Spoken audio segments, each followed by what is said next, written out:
vous remercie pour l'invitation. Je sais que je parle d'un auditoire de chirurgien.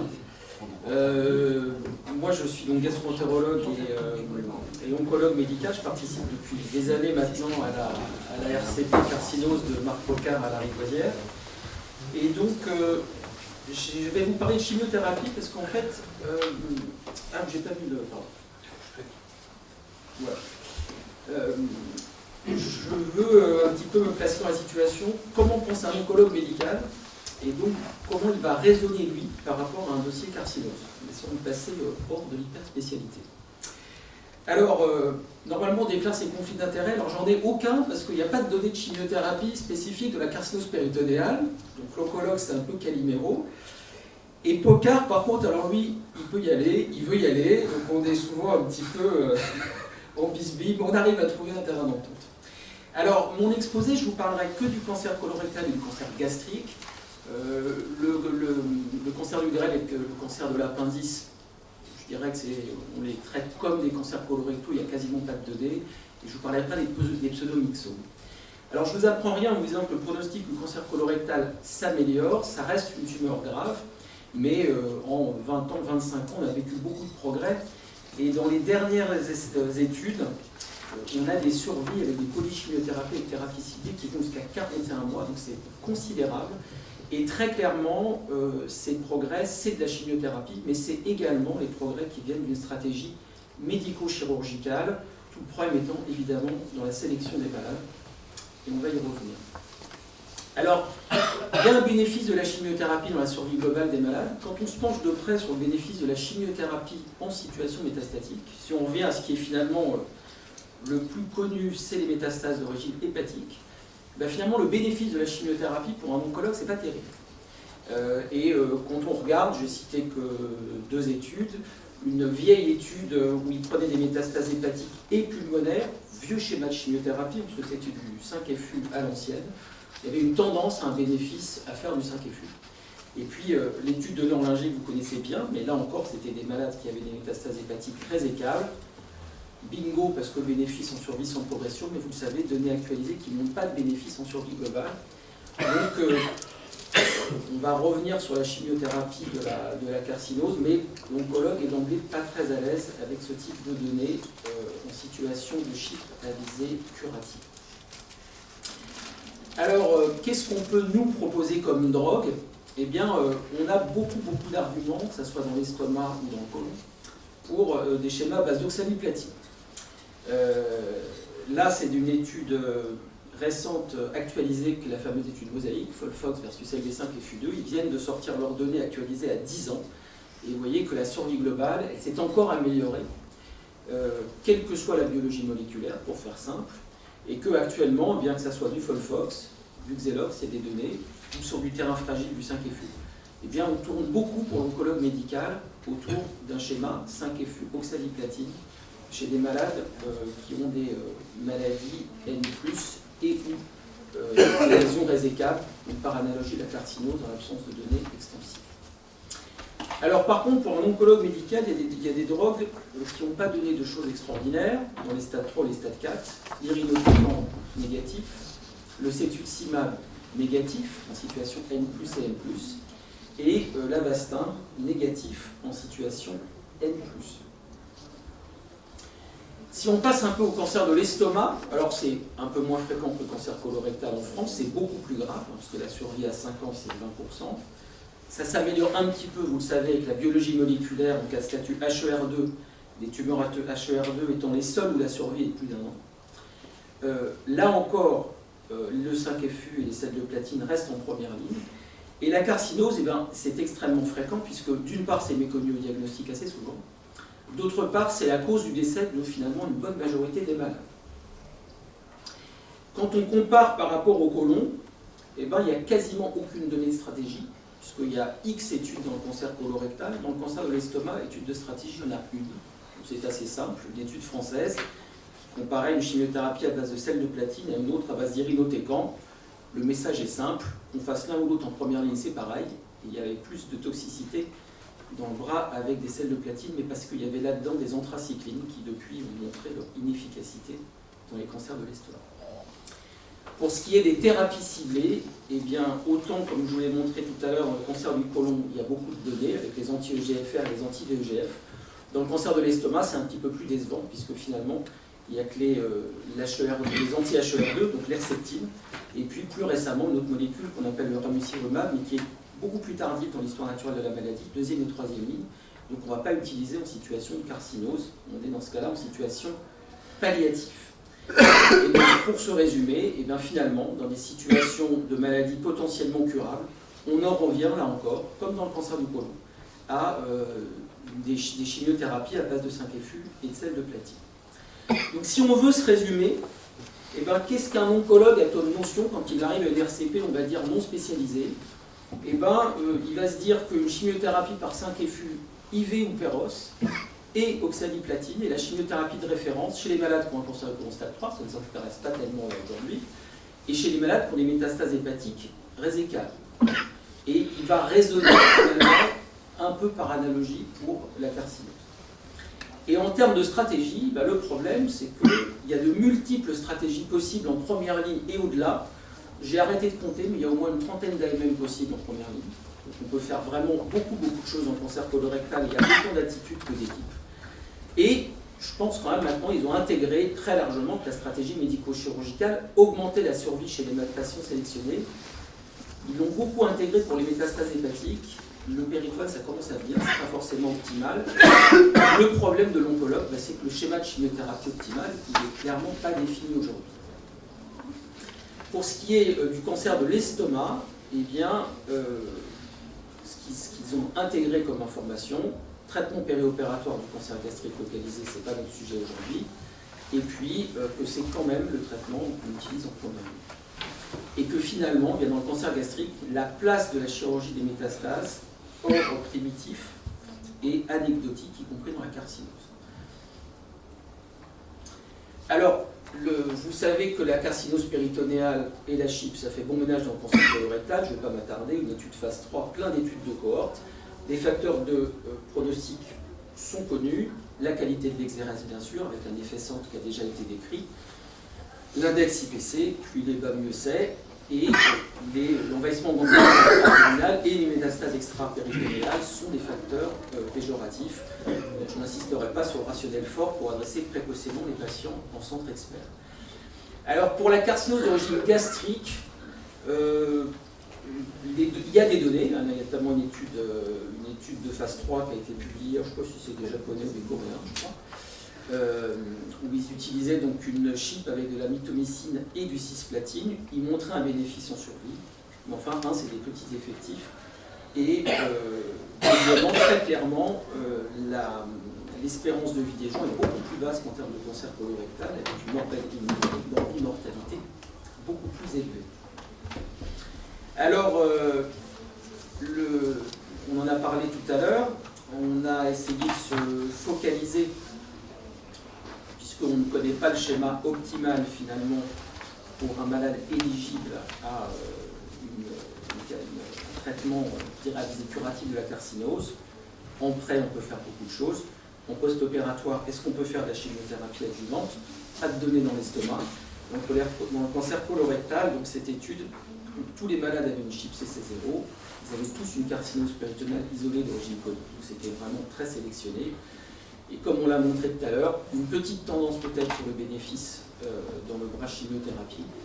Et on se rendait compte qu'il rechutait en fait en extra-péritonéal avant de rechuter en péritonéal.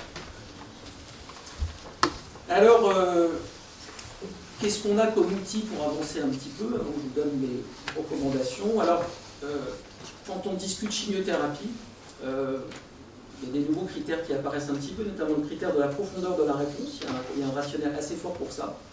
Et dans des données récentes de chimiothérapie, je ne vais pas rentrer dans le détail, on comparait donc, du FOLFIRI avec soit de l'Avastin, soit de bevacizumab, eh bien on se rendait compte qu'il y avait un bénéfice en survie dans le bras cetuximab. On s'est demandé pourquoi, parce que la survie sans progression était exactement identique. Peut-être que la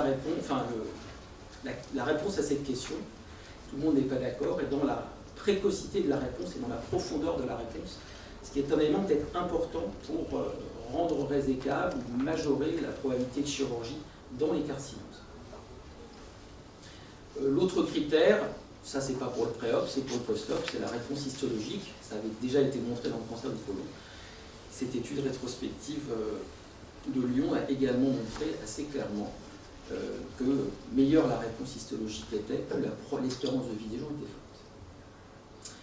Alors, pour l'oncologue, du coup, qu'est-ce qu'on fait de toutes ces données? Alors, d'abord, effectivement, Marc l'a dit, la CHIP, c'est un parcours de soins pluridisciplinaire, tu connais beaucoup mieux que moi. Et l'oncologue est trop souvent focalisé, je pense, sur le seul statut tumoral. Et effectivement, l'âge physiologique, on n'est pas forcément très bon, y compris oncologue, à définir. Je crois qu'il faut être obsessionnel de l'état nutritionnel. Il ne faut pas opérer un malade avec une albumine basse. On s'intéresse malheureusement trop souvent aux modalités de la chimiothérapie. On ne fait pas assez attention à l'état nutritionnel des gens. C'est primordial en cas de carcinose. Le contexte psychosocial, bien sûr. L'information malade, faut-il en dire trop ou pas assez, je ne sais pas. Et puis, je crois qu'il y a aussi, il faut faire très attention qu'il n'y ait pas quelques ratés. Il faut se coordonner avec le chirurgien pour la date opératoire. C'est parfois source de quelques gags. Alors, finalement, qu'est-ce que moi je proposerais comme attitude? Alors, je dirais que pour la CHIP, enfin, pour la carcinose, par exemple, d'origine colorectale, ben, finalement, il y a différentes situations. Je pense que si c'est une carcinose synchrone, localisée et isolée, qu'elle a été réséquée ou pas, je pense qu'il faut faire un schéma périnopératoire avec du Folfox et faire une CHIP par analogie avec les métastases hépatiques, et je ne pense pas qu'il soit utile de faire plus.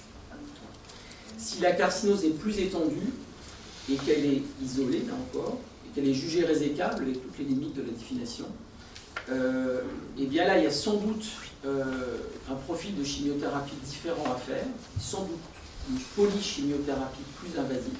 Il n'y a pas de consensus actuellement sur laquelle faire. On peut évidemment s'orienter sur le profil en biologie moléculaire de la tumeur, notamment le statut RAS. Je crois qu'il faut surtout, en tant qu'oncologue, apprendre à lire les comptes rendus opératoires. Moi, c'est vrai que je suis assez frappé par les comptes rendus où on ne comprend pas ce que le chirurgien a vu. Je parle hors centre expert, on n'arrive pas du tout à évaluer l'étendue de la carcinose. Je suis aussi frappé par la discordance de relecture d'imagerie. Vraiment, on ne voit rien, puis quand on lit de façon attentive, on se rend compte qu'il y avait une carcinose beaucoup plus étendue qu'on pensait. Et puis, alors, sous réserve qu'on passe par la médiane, je crois qu'il ne faut pas hésiter à refaire une celluloscopie, une CILS, qui est chère à Marc, pour évaluer la résécabilité d'une carcinose avant de se lancer dans un programme compliqué. Alors, en cas de carcinose manifestement non résécable, que ce soit des critères cliniques, que ce soit des critères radiologiques ou éventuellement celluloscopiques, eh ben, je suis d'accord avec le message d'Olivier Gléhen. Si c'est un malade jeune qui n'a pas de comorbidité, qui est OMS 0, eh ben là, pour le coup, il faut vraiment faire une polychimiothérapie. Pourquoi pas un schéma optimal à la New England, FOLFIRINOX, bevacizumab, et réévaluer, parce qu'il y a des patients quand même qui vont aller à la chirurgie. Alors, on a une grosse discussion pour ce qui est les sites extra-péritonéaux. Est-ce qu'il faut faire fois de temps, péritoine, etc. Moi, ça me paraît souvent un peu invasif, on va dire. Je sais pas, quand même, il faut raison garder parfois.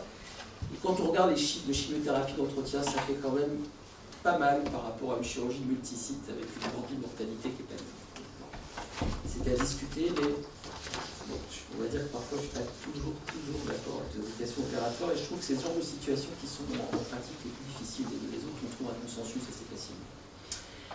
Et alors, s'il y a une exérèse CC0, eh bien, je reste convaincu qu'il y a une place pour la chimiothérapie post-opératoire. Notre papier ne le démontre pas, il le suggère. Voilà. La chimiothérapie optimale est à définir. Ce que je vous ai montré des données de chimiothérapie, c'est simplement qu'il n'y a pas d'argument pour faire une thérapie ciblée, et que c'est au moins du 5FU. Alors, pour la CHIP d'origine colorectale, pour l'oncologue, je crois qu'il faut que, sans qu'on vienne dans les pratiques, qu'il y a des indications croissantes de CHIP, c'est indéniable. Que la CHIP soit synchrone ou asynchrone, que les sites extra-péritonéaux ne sont pas un critère de contre-indication formelle, même s'ils péjorent le pronostic. La limite d'âge recule, hein, incontestablement. C'est 77 ans, notre doyen. Monsieur Y, voilà, qui faisait 2 km de natation par jour et me reproche de ne plus faire qu'1 km 500 maintenant. Il a très bien besoin de la CHIP. Que la morbimortalité donc est faible en centre expert, peut-être des données qui suggèrent que ça augmente en cas d'exposition préopératoire à l'Avastin. Et puis que La stratégie de traitement est variable et je crois par rapport au cancer de l'estomac, je vais revenir après, la survie sans progression d'un cancer du côlon, c'est long, c'est de l'ordre de 10 mois, ça veut dire qu'on a le temps chez un malade pour lequel on n'est pas certain de l'attitude invasive, de monter la chimiothérapie, de la réévaluer, on peut se donner un petit peu de temps, l'estomac, si on rate sa chance au premier coup, c'est et puis, faut-il adapter le traitement post-opératoire aux antécédents de la chimiothérapie et à l'histologie? Sans doute. C'est vrai qu'un malade qui a été polychimiothérapié, on a parfois tendance à lui foutre la paix, à tort ou à raison. Hein, et aux histologies de la pièce, on manque un petit peu de données. Alors pour le cancer, la carcinose d'origine gastrique, je serais beaucoup plus, je dirais, mesuré sur les indications. Je crois qu'il faut faire une cystoscopie à tous les malades qui ont un cancer gastrique localisé. Enfin, vraiment, ça me paraît absolument impératif pour éliminer une carcinose, ça change complètement le projet de soin. Et malheureusement, c'est vraiment pas toujours fait. Je pense qu'il faut des patients beaucoup plus sélectionnés que dans le cancer colorectal. Il faut des gens jeunes qui ont vraiment un état général parfait, qui ont un état nutritionnel parfait. Le malade qui a une nutrition parentale ne va pas à la chine, c'est évident. Il faut pour moi une carcinose synchrone, isolée et limitée. Il faut impérativement une chimiothérapie néoadjuvante et il faut qu'on sache si le malade est chimiosensible. Je pense personnellement qu'il faut utiliser d'emblée ce qu'on a de mieux, puisqu'on n'a pas la survie sans progression est trop dans le cancer de l'estomac, donc il faut taper fort d'emblée, sinon on n'y arrivera pas. Et je pense qu'actuellement, les meilleures chimiothérapies, c'est celles à base de taxane, d'oxaliplatine et de 5-FU. T-Fox pour les Français, pour les Allemands, c'est pareil. On a encore à définir la place de la chimiothérapie intrapéritonéale néoadjuvante. Il y a des études en cours, bien sûr, je crois que Claire en reparlera tout à l'heure. Est-ce qu'il faut le faire en cas de réponse, mais le malade qui est non opérable malgré une chimiothérapie intraveineuse ou de je ne sais pas. Alors on a eu 2 miracles chez des malades à qui on a fait une chimio intrapéritonéale néoadjuvante récemment. Une réponse histologique complète, 2 limites, pas banal. Bon. Et puis, alors il y a cette fameuse question de la chimiosensibilité des cancers à cellules indépendantes, qui est une vraie question puisque les limites par définition de beaucoup de carcinoses. Moi personnellement, je ne crois pas du tout au papier d'Illois. Je pense qu'il est très mal fait et qu'il y a une chimiosensibilité des cancers à cellules indépendantes. Alors l'IPC est le principal facteur pronostic, le problème c'est le seul, je crois dans l'étude de BN, je crois qu'un IPC supérieur à 12, la mortalité était vraiment anecdotique. Donc il faut sans doute mettre des seuils d'IPC plus bas. Voilà. Et puis la place de la chimie préventive, c'est les études, et on aura les résultats dans quelques temps. Donc pour terminer, l'oncologue doit intégrer la CHIP dans la stratégie médico-chirurgicale du cancer colorectal métastatique et du cancer gastrique métastatique chez des patients sélectionnés, avec une guérison possible. Adresser précocement un patient en centre expert pour avis, c'est une amélioration potentielle de sa survie. Et il y a au moins 3 raisons à ça. Une meilleure caractérisation des lésions et de l'évaluation de la réponse en imagerie de la carcinose. Une exploration chirurgicale optimale, cystoscopie pour évaluer la résicabilité de la carcinose, et puis proposer une approche par chimiothérapie IV ou intrapéritonéale innovante pour améliorer le taux de résicabilité, et une approche multidisciplinaire, bien sûr, va permettre de réduire la mortalité. Je vous remercie. Merci. Merci, Jean-Marc. Une question. Merci à l'oncologue médical. Je vais te poser la question qu'on se pose tous les mercredis en RCP. Mon patient a eu FOLFIRI restreint parce qu'il a débuté avant. Il a, semble-t-il, répondu. Qu'est-ce que tu fais en post-opératoire? Tu as expliqué ta chirurgie, c'est 0, ta chip. Voilà. La première réponse, c'est ça dépend si Thierry André est à l'RCP. Non, personnellement, moi j'ai tendance à considérer que si le patient a bénéficié de la chimiothérapie, il n'y a pas d'indication à modifier le protocole, mais par contre je ne continue pas la thérapie. Donc j'ai continué du FOLFIRI, je vais arrêter l'Avastin, et après ça dépend du nombre de cycles opératoires qu'il a reçus, mais on va faire au minimum 6 cycles. Et puis on essaye de plus en plus d'utiliser ce que vous avez publié, et puis nous on a travaillé aussi un peu dessus, mais on n'a pas publié encore sur la réponse à l'histologie. Alors de temps en temps, ça emporte un peu le morceau, même si on ne sait pas, très bien, mais quand on nous dit que c'est un TRG bien avancé, qu'il y a bien une grosse réponse, de temps en temps on craque et puis on met du FOLFIRI en post-op. C'est vrai qu'il y a beaucoup de données négatives sur l'irinotecan, situation M+, ou M+. En plus, il y a 3 études, elles sont très clairement négatives toutes. Après, on est chez des malades hypersélectionnés. On n'est pas dans le cadre d'une population globale, etc. Les études ont été faites. Et Jean-Marc, un collègue qui nous appelle et qui nous dit j'ai fait une cellio pour un estomac, il y a 2 petits nodules, j'ai fait la biopsie, c'est positif, je vous adresse le malade, qu'est-ce qu'on fait comme chimio pré-op? Moi actuellement je fais du T-Fox. Donc T-Fox, Taxotere, simpliflux, xaliplatine. Et tu fais combien de temps?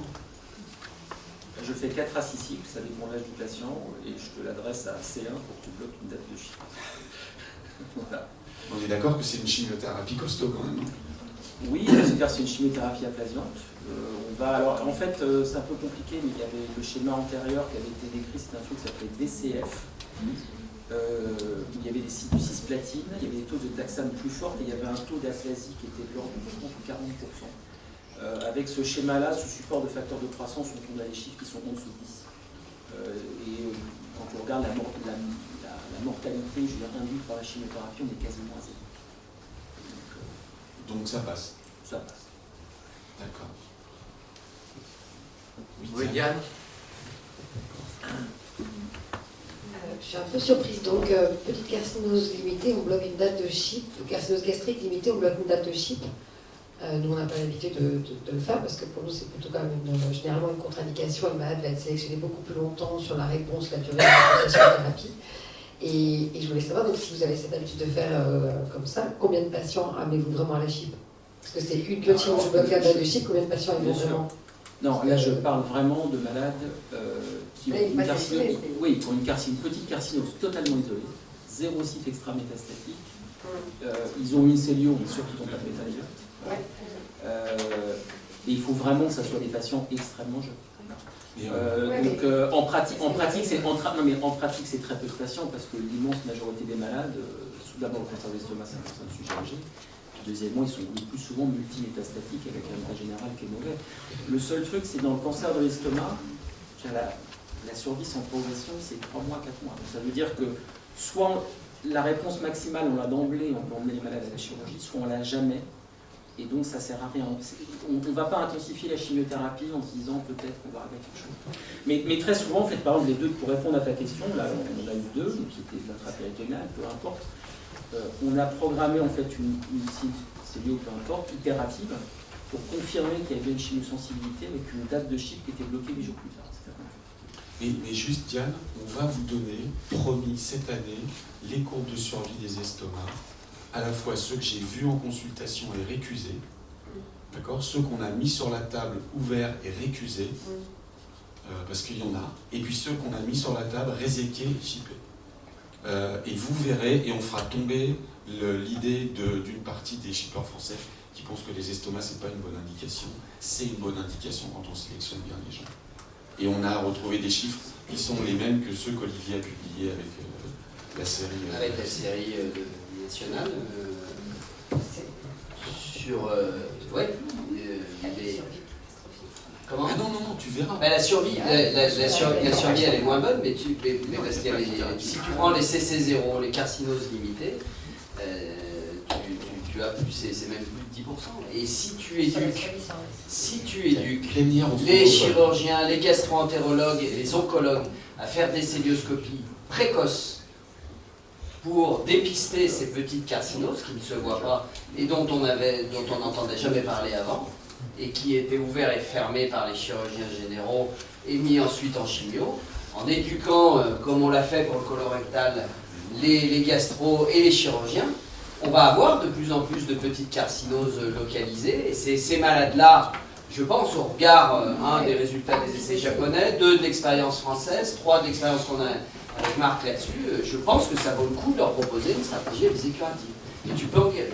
Non, mais c'est pas vous dire qu'on ne peut pas en proposer, ça c'est sûr. Il faut, à mon avis, très bien sélectionner. Donc, sur le PCI, un tout petit PCI, et peut-être on a des valeurs bien moindres que celles du colon, donc en dessous de 6. Et les sélectionner, peut-être pas, c'est une cure de chimiothérapie, j'y vais, c'est ça que je voulais dire. Mais C'est ça qui me fait peur. c'est pas ça qu'a dit Jean-Marc. C'est pas Non, ça mais qu'il a je dit. bloque la date, tout ça. Et Oui, donc là, parce j'aimerais qu'on a savoir des combien délais. ils vont vraiment, quoi. Parce Non, qu'on mais a combien ils vont Marc, vraiment à il y a 3 mois, parce que là, il n'est pas sélectionné. On marque une date sans avoir sélectionné. Voilà. Oui, mais après on l'a fait sauter. La Voilà, difficulté combien de temps aujourd'hui, fait c'est sauter de gérer tu vois, ça. c'est ça. Pas tant que ça. Pas tant que ça. Quand c'est des petites, ça marche bien leur chimio. Non, non, mais on a des malades qui sont vivants à 2 ans avec des carcinoses d'estomac et on en a maintenant 30 à 40% dans nos séries. Donc on va vous donner des chiffres, mais il se passe quelque chose.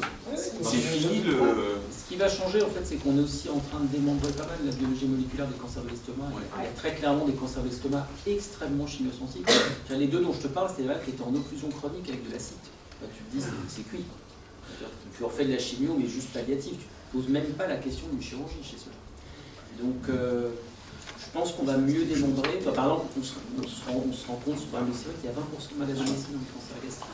Donc là, si par exemple tu testes l'immunothérapie, on va peut-être avoir des trucs complètement incroyables dans le cancer gastrique avec un peu de carcinome. Bien,